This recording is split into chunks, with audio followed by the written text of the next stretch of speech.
Umasikini hauanzi kwa kukosa pesa. Umasikini huanza kwa mtazamo. Jinsi unavyoona dunia, jinsi unavyojiona wewe mwenyewe na jinsi unavyotenda kila siku. Watu wengi wanafikiri matajiri walibahatika, walizaliwa kwenye familia nzuri au walipata miujiza fulani. Lakini ukweli ni huu. Watu wengi matajiri waliwahi kuwa masikini kama wewe. Tofauti ni maamuzi walioyafanya. Lakini kabla hatujaendelea, karibu Mjawiri TV kupitia jukwaa la Mjawiri Growth Agency. Hii ni sehemu ya 3 na ya mwisho ya makala yetu maalum inayochambua kwa kina sababu zinazofanya baadhi ya watu waendelee kuwa masikini huku wengine wakizidi kuwa matajiri kila siku. Hakikisha umesubscribe kwenye Mjawiri TV na kubonyeza kitufe cha bell ili usikose makala zetu zijazo. Hapa tunakuletea mafunzo ya maisha, mindset ya mafanikio na mbinu halisi za kubadilisha mtazamo wako. Leo tutaangalia sehemu ya mwisho ya makala hii, sababu kuu zinazowatofautisha watu masikini na matajiri na jinsi unavyoweza kuanza kuingiza mabadiliko hayo ndani ya maisha yako. Sababu ya 6, unatumia muda mwingi kulalamika kuliko kujifunza. Jiulize swali hili. Unatumia muda mwingi kulalamika au kutafuta suluhisho? Watu masikini hupenda kusema serikali ni mbaya, hakuna ajira, biashara haziendi.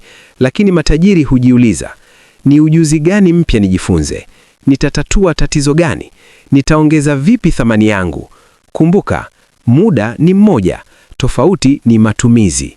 Sababu ya 7, unaogopa kuanza, unaogopa kushindwa. Watu wengi wako masikini kwa sababu wanaogopa kujaribu. Una wazo la biashara, lakini unasema, hebu ningoje mtaji, hebu nione wengine watafanyaje, hebu nijiandae kwanza. Lakini ukweli ni huu, hakuna maandalizi kamili. Matajiri wengi walianza bila mpango kamili, bila mtaji mkubwa, bila uhakika. Walijifunza wakiwa njiani. Wewe unasubiri uhakika, wao wanachukua hatua. Sababu ya 8, unataka matokeo ya haraka. Watu wengi wanataka biashara ianze leo, faida kesho, YouTube leo, pesa kesho, kazi leo, maisha yabadilike kesho. Lakini matajiri wanaelewa kitu kimoja: uvumilivu hulipa. Wanajenga polepole, wanavumilia. Wanajua leo wanapanda, kesho watavuna. Wewe ukiona huna matokeo ya haraka, unaacha. Sababu ya 9, mazingira yako yanakushusha. Ni vigumu sana kuwa matajiri ukiwa umezungukwa na watu wanaochukia maendeleo. Kila ukisema una ndoto, wanasema hiyo haiwezekani. Acha mawazo ya mjini, tafuta kazi ya kawaida. Pole sana, lakini ukweli ni huu: huwezi kupaa kama tai ukiishi na kuku. Matajiri huchagua marafiki, mazingira na kile wanachosikiliza. Sababu ya 10, hutaki kuwajibika kwa maisha yako. Hii ndiyo sababu kubwa zaidi. Watu masikini hulaumu kila mtu: serikali, familia, mfumo, marafiki. Lakini matajiri husema, maisha yangu ni jukumu langu. Kuanzia leo, ukiamua kuwajibika, akili yako inaanza kutafuta suluhisho badala ya visingizio. Hitimisho: umasikini sio laana. Umasikini sio bahati mbaya.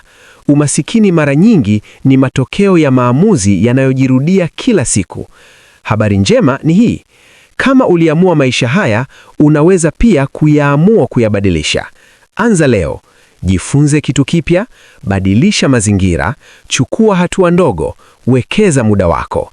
Kumbuka, hutabadilisha maisha yako kwa siku moja, lakini uamuzi wa leo unaweza kubadilisha mwelekeo wa maisha yako yote. Final call to action. Usisahau, subscribe kwenye Mjawiri TV, bonyeza bell, share video hii kwa marafiki zako, kwa sababu kila mtu anastahili kujifunza na kuamka mindset ya mafanikio.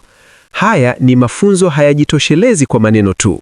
Chukua hatua, fanya mabadiliko na uamke kila siku ukiwa na mtazamo wa mafanikio. Ubadiliko unaanza leo, hatua moja kwa wakati.